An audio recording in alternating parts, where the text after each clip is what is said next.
But next up, we have Daniel Pinchbeck, who is an incredible American author of Breaking Open the Head, Notes from the Edge Time, How Soon Is Now, and When Plants Dream. He founded the think tank Center for Planetary Culture, and his essays and articles have been featured in the New York Times, Esquire, Rolling Stone, Art Forum, the New York Times Book Review, and Village Voice. He's going to be talking to us about how we embrace the challenges of this time as an initiation, and how the only sensible goal is to engineer a transformation of society towards the ideal of a regenerative system where all of our work supports the health of the biosphere. So really tapping into a lot of the other themes we've talked about over the last few days. So Daniel, I think you're actually, I know we had a problem with it. Yet. That's why I put my video on. No, he's coming as me, I think. So there's two me's, and I think that other one is Daniel. Okay. So Daniel, if you are listening, because I did see you pop up earlier. Right. One second. There we go. I sent you the link, so I think you've come in as me, but there you are. Okay. Hello. Hello, how's it going? Good, how are you? I'm fine. Are you in New York? Are you in America? No, I'm actually in Europe. I'm in Austria. I'm in Vienna. Oh, lovely. Amazing. Yeah. How's that? Been good. I've been here for the last months for the lockdown. I had a knee operation here also, and I'm leaving in about 10 days. Okay, well, nice place not a bad place to be locked down. Yeah, interesting situation. Yeah, different. Wonderful. Well, look, I'm going to leave you to your talk, and I will be around moderating the chat. And we'll okay. How long am I chatting for? You have up to 45 minutes. Okay, cool. Is there any way we can do this as a dialogue? I don't really have like a formal chat prepared, or. Yeah, sure. I can stick around, and we can chat through if you want to start talking, and we can pick up on points there. If that sounds great. Does that work for you? Yeah. Cool. So I guess I'll just introduce my work a little bit. That would be fantastic. So I wrote a book that came out in 2002. My first book was called Breaking Open the Head. It was about psychedelic shamanism. And I visited indigenous communities in the Amazon and Africa. I took a boga in West Africa. I went through a boga initiation. I visited a tribe in Ecuador called the Sequoia and worked with ayahuasca with them. And kind of had started the book as a sort of secular materialist with a sort of rational scientific mindset. Ended up having a series of, kind of initiatory shamanic experiences and changed my worldview over time to kind of a more Jungian psychic kind of perspective. That led me to write a second book, 2012, The Return of Quetzalcoatl, that came out in 2006. That was looking at the prophecies of many cultures, ancient civilizations, even the Judeo-Christian ideas of prophecy. The Hopi talk about the transition, this time being a transition from the fourth world to the fifth world. The Mesoamerican cultures talk about the age of the fifth sun and the age of the sixth sun. So I got excited, very excited. I mean, Graham Hancock is an English author who's written about this stuff at length. That we were in this time of very intense transformation. But a big focus of my work, even in the first book, was on the ecological crisis facing us.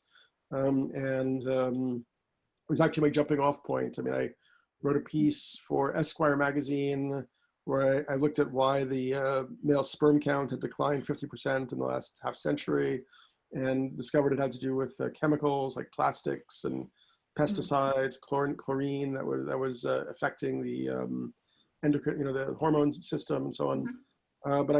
And then I began to just learn more and more distressing things about the environment. And even though I was working in the media and writing for like New York Times and Esquire, I was amazed at how little material there was in the mainstream about the ecological situation.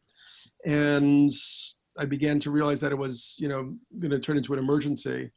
And that was really one of the main things that inspired me with my work. When I went down to the Amazon in Ecuador, we visited this community in the Amazon, and we saw how much of the jungle had been removed because of the oil companies finding oil and then creating roads, and they log it out, and then mestizo farmers move in. And I just began to realize this like incredibly rapid kind of irreversible process was happening like all over the world. Definitely. Yeah. So 2012, I basically looked at, it wasn't really, although the book used the name 2012, I was never fixated on the date. exactly. And it wasn't, you know, suggesting doomsday.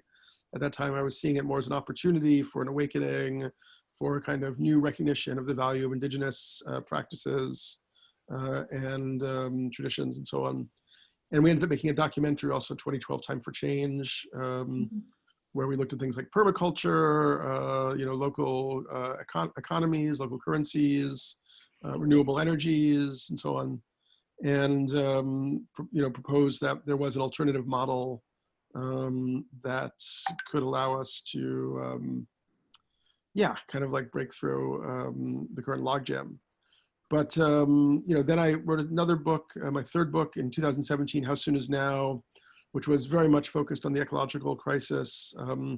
Russell Brand and Sting wrote introductions for it. They both become fans of my work.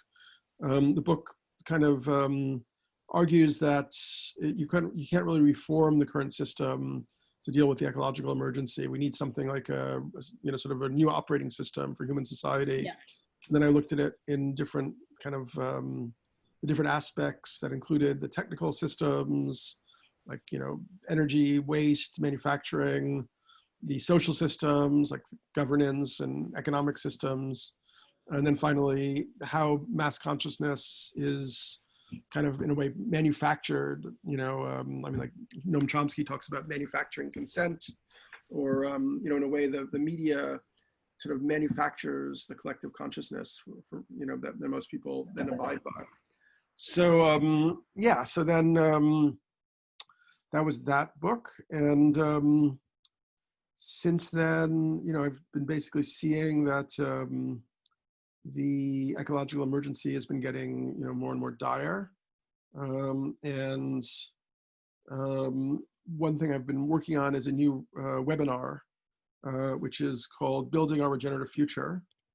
And I'm doing it with my friend Rory Spowers, who's a terrific systems thinker and author and permaculturist in Ibiza. Yeah, the idea is to kind of create a model for the future, like, you know, what would it mean to actually, you know, think about a regenerative system for the future? How would we establish that? And, you know, how even considering how all the difficulties that people are facing now, you know, how could they kind of follow this model to kind of optimize their own health, their own life. Yeah, so we're breaking it up into different areas. We're doing 8 live sessions. Each one will be like two hours, starting June 29th. And the subjects include food, health, economy, culture, consciousness, and community. And so we're going to really try to focus on both giving people a sort of sense of the macro trends that are really going to be important over the next period, but then also focus on giving people practical ways they can implement ideas now. And just catching a little bit of the last conversation here, it seems like your audience is pretty far advanced in terms of its own thinking about regenerative processes and sustainability and so on. Definitely. And I think this whole coming together, people are starting to find their tribes a little bit more through the lockdown as well, and especially around the issues of sort of sustainability, circular economy, zero waste, regenerative change. Like you, I had a sort of light bulb moment. Well, I mean, a bit later than yours, but I started Pebble magazine, which is all about sustainable living, to try and get people that perhaps wouldn't engage on a sort of very what they might think on a radical platform, but get them to shift that bit by bit, talking about permaculture, zero waste, all the microplastics, and talking about that in a daily life situation, rather than scare people that there has to be some massive shift all of a sudden. But I think we are coming more and more to that idea that we need huge societal shifts to really cope with what's going to come next, to cope with these crises that seem like they are going to appear sooner rather than later.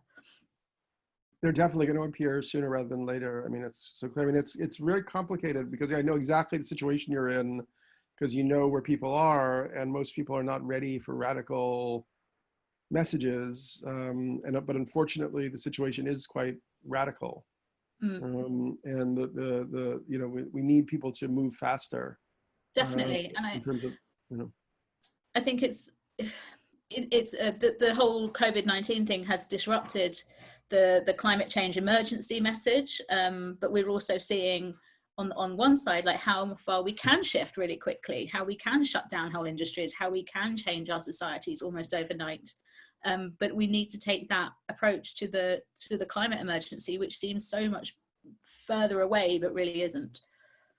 Yeah, I mean, it's kind of ironic because a lot of things that happen because of the pandemic are things that you know, kind of ecological activists have been clamoring for, like kind of like a reset, a shutdown, no flights, you know, no manufacturing, you know. But even so, we're seeing that it doesn't reduce emissions to the level. I mean, we basically, to have a fighting chance and not, you know, I mean, many people believe it's too late, including many people involved with Extinction Rebellion, and I'm at this point almost among them, unfortunately. But you know, if we were to have any chance at all of not suffering collapse and even extinction as a species, we know that we need to be reducing CO2 emissions about 8% annually, which is, you know, a massive shift. But yes, it's true that the pandemic shows us that we can make these massive shifts together, and it's quite interesting to try to understand what is kind of the consciousness block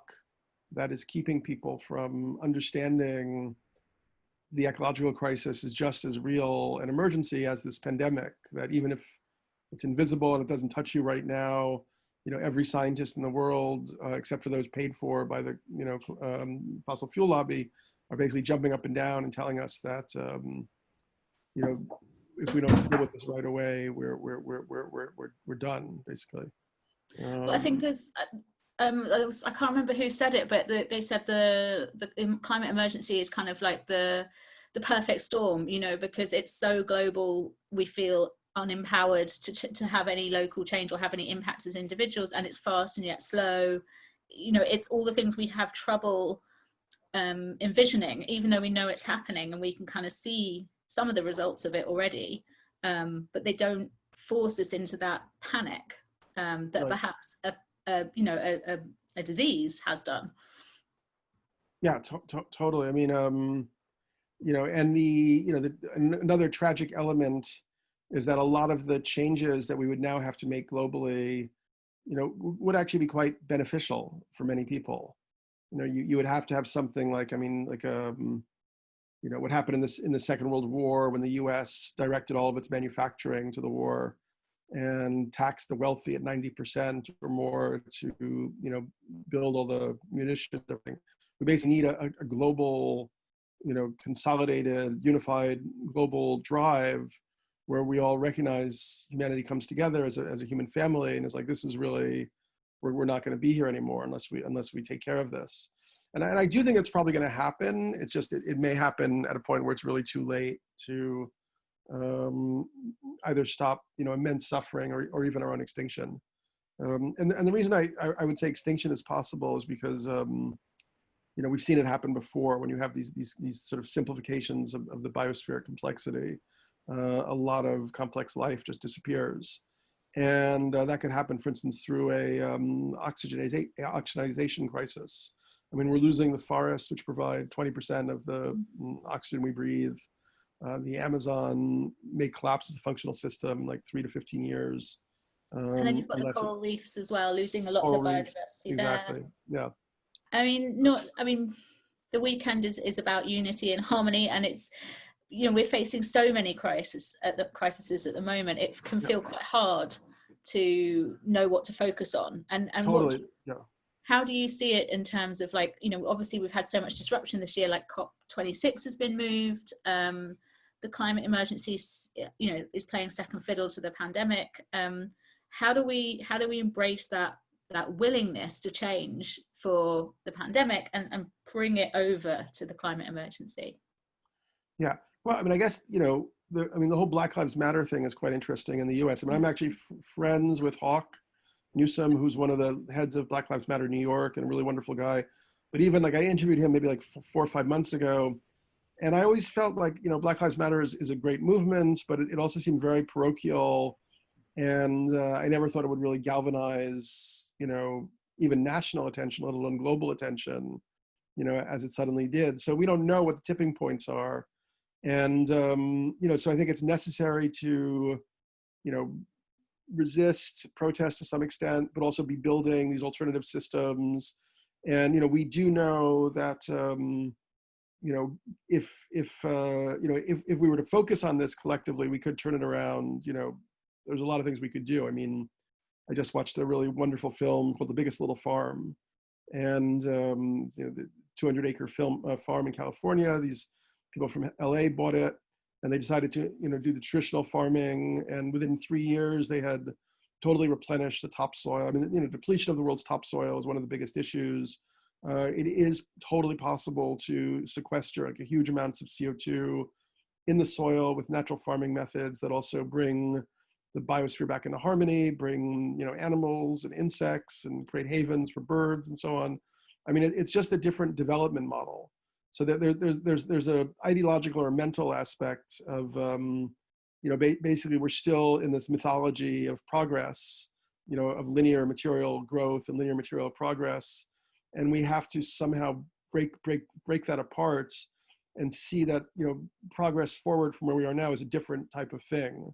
It actually involves focusing on enhanced biodiversity, and we'd have to there's all sorts of little experiments people can engage with, whether it's like time dollars or local credit clearinghouse systems, but ultimately we need to structurally change the financial system so it no longer rewards extractive industrial practices.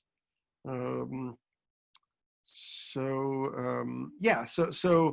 building local community, people who want to experiment with land trusts, or taking farmland and turning it back into regenerative farms, creating templates, looking at templates that already exist, whether it's indigenous cultures. I mean, there's just a lot of things that we know.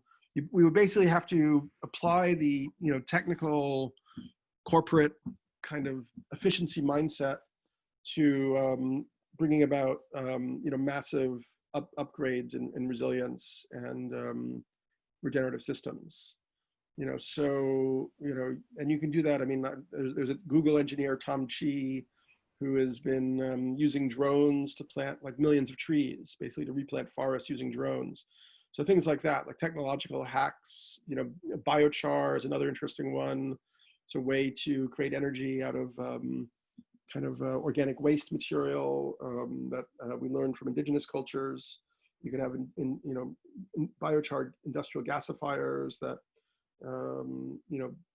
end up creating a carbon-rich health that also restores soil and brings CO2 back into the land. We basically, rather than focusing on going to Mars or on surveillance capitalism or whatever else, we somehow need to have a collective shift in focus towards salvaging our earthly situation.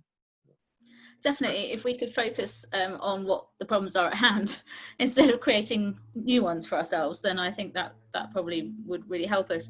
I mean, it's been amazing to watch the Black Lives Matter protests spread across the world and see people.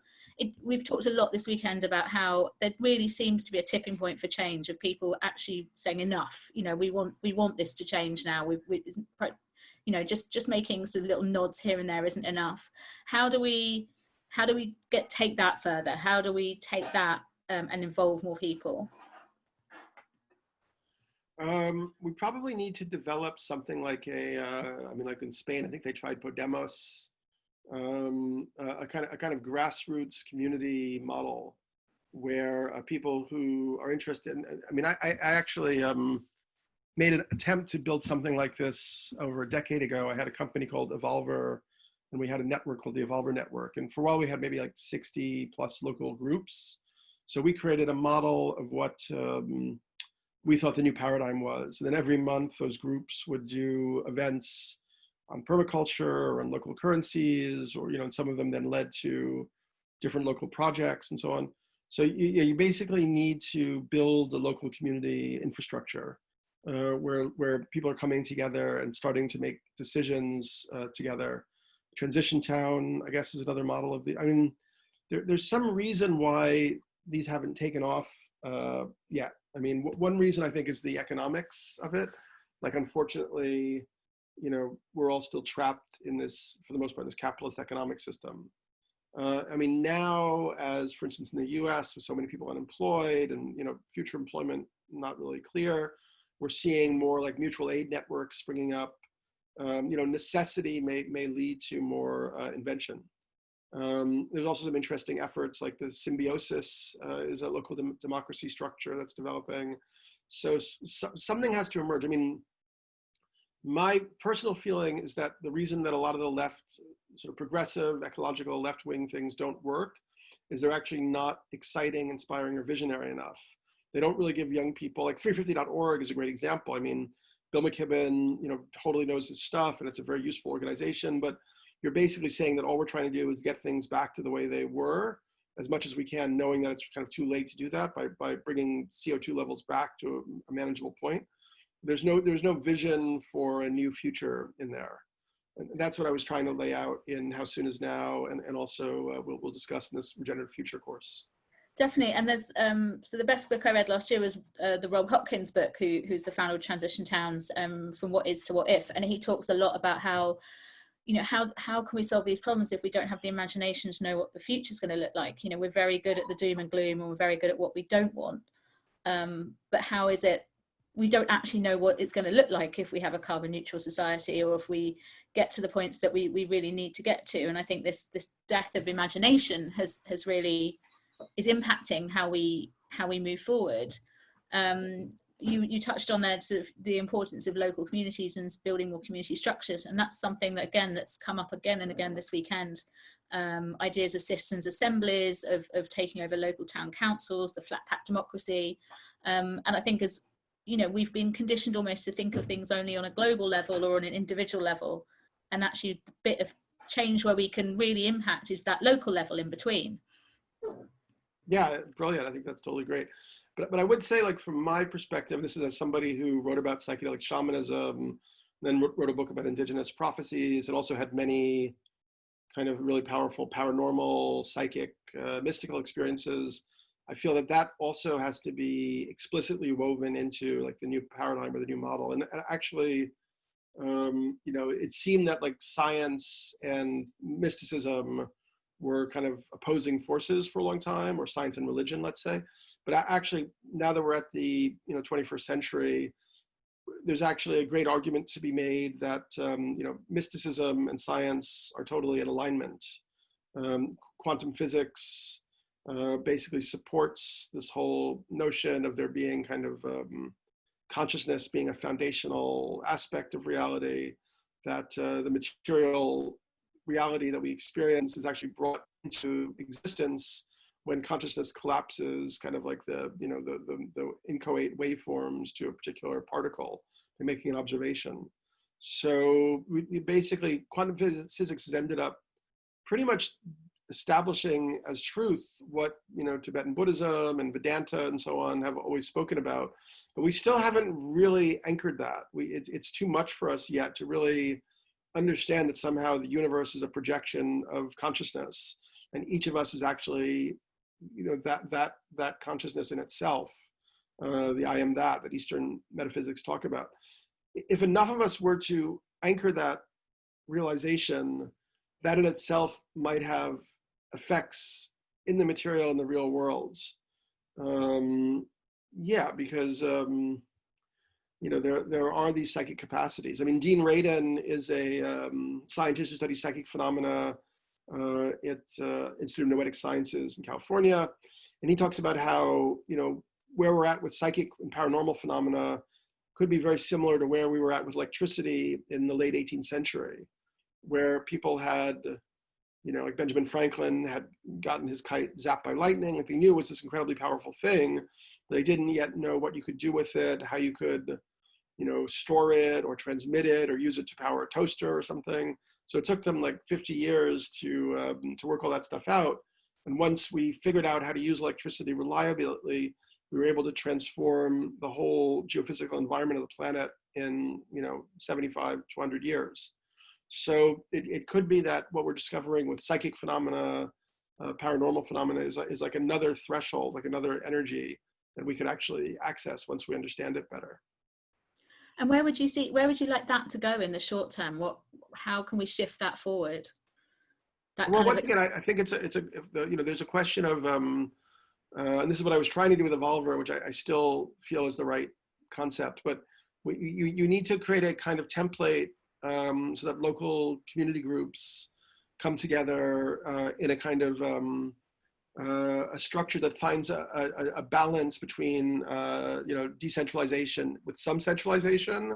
Mm. So I mean, most people don't have the courage in a way to just start something by themselves. Be like, okay, I'm now organizing my community. But if they can say that they're a Campfire community representative or an Evolver or transition time, then it's easier for them.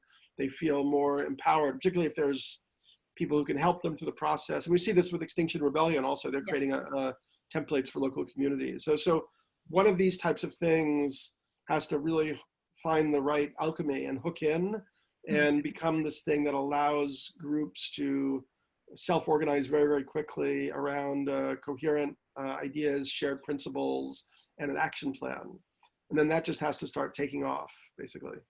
I mean, it seemed that XR had hit on that magic alchemy perhaps a year ago when it seemed overnight, everybody was in an XR local group and the protests and spreading all over the world. And I wonder what's next for them, sort of coping post-pandemic, how we pick up that momentum again. Yeah, so I love Extinction Rebellion. I'm friends with Gail and Roger. I'm really impressed with, how much progress they made. I do feel there's a little bit of I mean, if you look at a kind of a movement like that, you can look at it as something, there's idea in occult philosophy of like a sigil or a hyper sigil. Extinction Rebellion is very much a hyper sigil. And I think as a kind of an organizing occult force, like an egregore or a symbol, it's very, very negative for many people. And it attracted a lot of people who came out of the leftist movements, but it doesn't, I don't think it offers enough of a new vision. But I love it. I think it's a crucial thing. I hope that they, kill it with the next wave of civil disobedience in the US and the UK and everywhere. But I feel there needs to be something that's more explicitly, as I said, finding the balance between like a truly visionary model where you're thinking, okay, like, we're going to get people to move back to the land, yet they'll have the modern conveniences, everything that's of value that we created in progress. They'll be relearning indigenous modes of perception and communication and spirituality. We'll use like the tool that we're using right now is a great tool. You could be teaching permaculture to 1 billion people, through the internet right now. If you could, if Zuckerberg was to take ayahuasca and have his, come to mama moment, we could be using Facebook. What's going on over there? I heard a giggle. Sorry, I've got a really excitable puppy and she's currently destroying my room. That's so sweet. That's so nice. She desperately I'm just noticing there's some comments in the panels here on the chat. So I thought maybe I would run through those and answer them. Definitely. So Kristen was saying that, hang on one second. Yeah, sure, no worries. Kristen was saying that a lot of us are working locally with the One Planet model and positive deep adaptation. The current COVID crisis seems to have accelerated our community building. We may have to work hard to retain this though, I'm not sure yet. She says she's found meditation and ritual definitely supporting me to make the inner changes I need to undergo in order to support my being able to make sustainability and connected choices. Is there something about recognizing our interconnectedness and moving this to the center of our lives?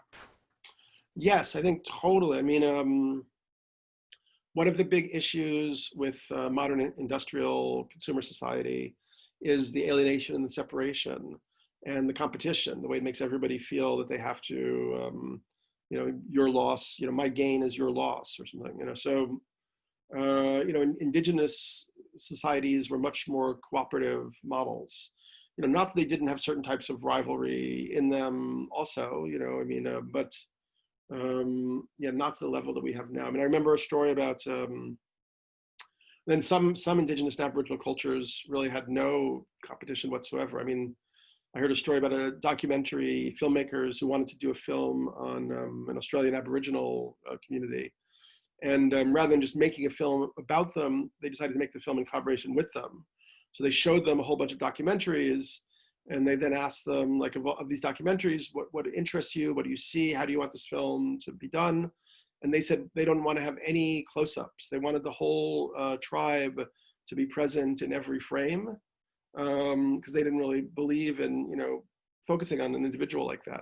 So that's the way they did the film. They did a wide angle, and they just had the whole group in every frame. So yeah, I mean, that's that's such a crazy thing for us to think about. That we're always about the individual wanting to have that attention for themselves and wanting to step out and so on. But there are human cultures that were exactly the opposite, and only saw themselves as interdependent organisms in that sense. I mean, in How Soon Is Now, and it's definitely will be a theme that we revisit a lot in this webinar, Building Our Regenerative Future.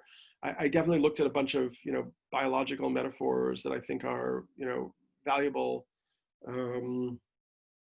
If we were to think about humanity as a collective organism that exists in a symbiotic relationship with the Earth as a whole system, we could see that.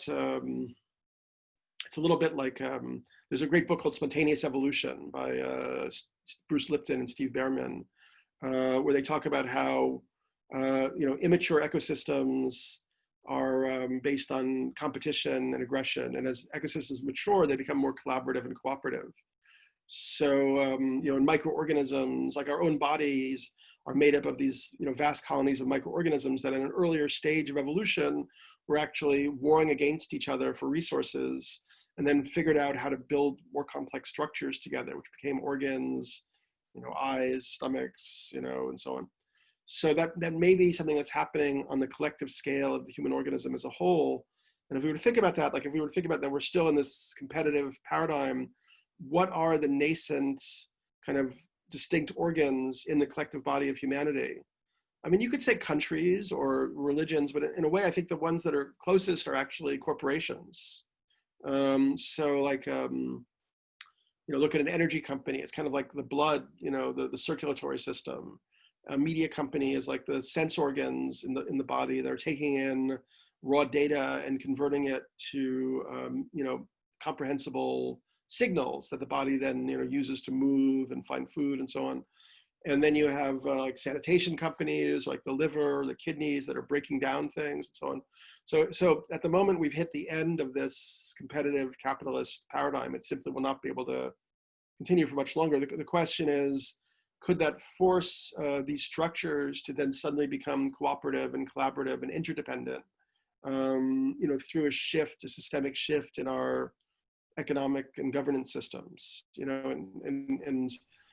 there does seem to be reasons to think that something like that is possible. I mean, we see it, an evolutionary trajectory. We could see the internet as something like the development of a nascent global brain of humanity, where we're suddenly all connected, like neurons in a brain, or the development of global media over the last 2 centuries as the development of these sense organs. It's almost like, as a collective organism, we are like a fetus that's just developing its capacities right now. The brain is coming online, the sense organs are coming online, and but we're in a race against time, because as it is now, we are destroying our own environment, our own ecosystem, and without a very rapid shift in direction, we just won't make it as a species. Definitely. And we had a really good talk actually yesterday from Patrick Andrews, the barefoot lawyer, talking about how corporations are, and the whole world is sort of in their teenage phase, which kind of a little bit sort of feels in a similar analogy to what you're talking about. We're on this kind of cusp of absolute change, but there's also jeopardy. There's also, there's no guarantee that it's going to go the right way. And I think that's stressing a lot of people out. Yeah, well, and sometimes I think we're in a weird way lucky that we're in this ecological crisis. I mean, it all seems to me, as I said, it feels like a birthing process potentially. I mean, it may not be, but that's what it feels like to me. I mean, if there was no ecological crisis right now, we would be headed straight for technological fascism. There would probably be no way to stop it. I mean, if you look at, I personally believe that the COVID-19 virus was an engineered virus created in the Wuhan virology laboratory. The chief virologist there had actually been working for years on taking coronaviruses from bats and splicing other forms of viruses into them, like HIV, in order to make them more communicable to humans. This is a kind of research that was called gain of function. And in fact, China's major military papers in the last years have said that they see bioweapons and biowars like the future of war itself, that these kind of asymmetrical weapons, where you can target an ethnic group or whatever through a particular disease or virus, that's like they, and they're also very interested in biological based control systems. So actually there was a Harvard nanotechnologist who just got busted, who had an illegal lab, strangely enough, also in Wuhan, where he was developing something called neural lace. It's injectable nanotechnology that actually covers your brain and can make it so that your capacity to act is actually controlled from outside. So this stuff is really, really scary. And it's and then we also have the the drones, the surveillance, and so on.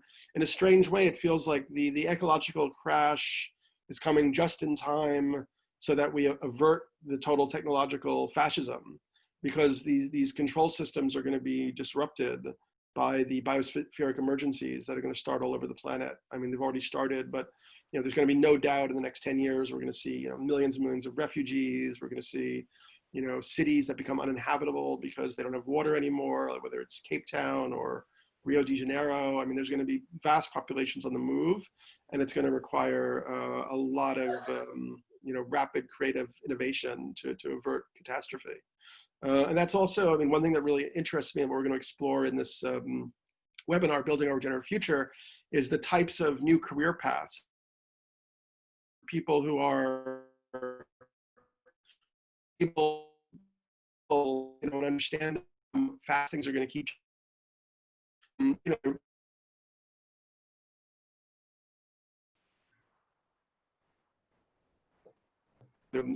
Ecologically based architecture, regen villages, self-sustaining communities, and so on. So there may be new pathways that open up that give people life-sustaining income, and also help us to deal with the crises that we've unleashed.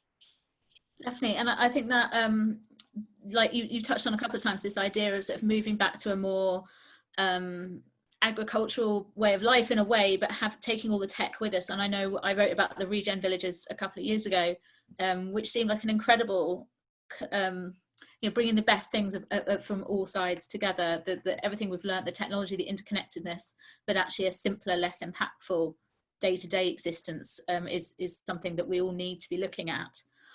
You've touched on the Regenerative Future webinars. How can people join them, find them, sign up to them? When do they start, and how? Yeah, great. It starts June 29th. It runs for a month. There'll be live sessions every Mondays and Thursdays. That'll all be archived, so if you miss them, you'll be able to access them. We have 6 main themes, which are food, health, economy, culture, community, and consciousness. We'll have a bunch of expert guest lecturers, faculty. The main website is regenerativefuture.net. Anybody who is listening to this and wants to join, you can get a 40% discount right now if you use 40 capital F ORTY lowercase and then the percent sign on the crowd. Put that in the comments now. Yeah. What would you ideally like people to do after they've done the webinars? What is it that you want them to take away and action? So there's basically, we see 3 different levels of what we're hoping to accomplish here. One is we want people to have a coherent and unified understanding of the current situation and the macro trends that are going to affect everybody's future. So they're kind of going to be ahead of the game because they've anchored this type of knowledge. And that includes understanding, all the stuff that we've been talking about here, what's happening ecologically, geopolitically, the types of, regenerative solutions that are available. We also want to support people in making immediate changes. If people are interested in starting off-the-grid communities or organizing their local community. We want to provide, useful tools for them, building compost. I mean, there's a lot of new applications on the internet that can help with people doing this kind of stuff. And then the third is we want to establish a community going forward that is supportive of each other's ventures. And, I'm already very, very excited and impressed with the people who've signed up for the course. A lot of them are, brilliant ecological designers, radical thinkers. So I think there'll be a lot of, kind of fermentation, intellectual ferment around the course. And, I'm totally open for us adding extra seminars. I mean, really the idea is then to create something like a regenerative academy. And then after this one, we could do, we could take each of those verticals and do another course or whatever. But yeah, it's totally feeling like the right thing to do right now to, provide this kind of information, give people immediate actionable items, and then also kind of, help build this community that is supporting, where everyone's supporting each other for moving in this direction. Well, it sounds brilliant. And I think as, you said there, I think this feels like the right thing to do right now. And I can't remember another time when people have wanted community so much and been looking for it and wanting to learn and wanting to share. And I think individually, we all know stuff has to change. So it's that kind of like, okay, where am I going to go for this information? And what am I going to do with it? And how can I change my life, and feel that sense of agency within yourself. So I think, it does feel like there's a shift that is occurring. I totally agree. And yeah, we're also very interested in a model of like sort of transformational group learning. So we'd offer even more discounts for people in a locality or family or community who want to take the course together. Yeah, and people can also just email me if they want, daniel.pinchbeck@gmail.com if they have specific questions. Put that in the comments too. That's amazing. Thank you so much. I'm just going to put your email address in the comment. But it sounds like, you've been on such a journey yourself as well, from books to films to now more sort of, I guess, one-on-one teaching and building this community. It's just brilliant. I think there's so much need for it right now that we don't just broadcast to people and preach to people, but we are there together, learning and growing together. Yeah, my hope is that we can figure out ways to really, it may not be, this, for the opening of this course, but in the future, I want to figure out how we can bring this information to a much wider, audience.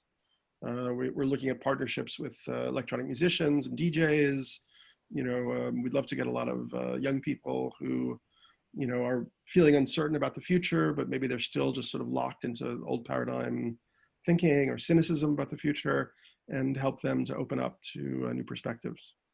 Well, that's it. We need it to make it desirable, don't we? That people, I think it was the futurist, I can't remember his name, but he said, to take people on board, you've got to throw a better party than the other side. You've got to be the desirable choice. And I think that's what we need to be doing. Exactly. And what we are doing. Yeah. Thank you so much for your time today. It's been absolutely brilliant. I know you were caught a little bit off guard. So thank you so much for Thanks joining for having me. Yeah. From Vienna, and I hope you continue to recover and get back to New York okay. Thank you. Yeah. And so the webinar Regenerative Futures starts on June the 29th. Building our regenerative future at regenerativefuture.net. Sorry. Exactly. Yeah. Starts on June the 29th. We've dropped some links in the chat, and you can get a very awesome 40% off using the discount code that's also in the chat from Daniel. Thank you, Daniel. Thank you. Brilliant. Thank you so much. And it's been a real pleasure just to chat with you and sort of feel that connection. Yeah, for sure. Look forward to more. See you later. Ciao, ciao. Bye.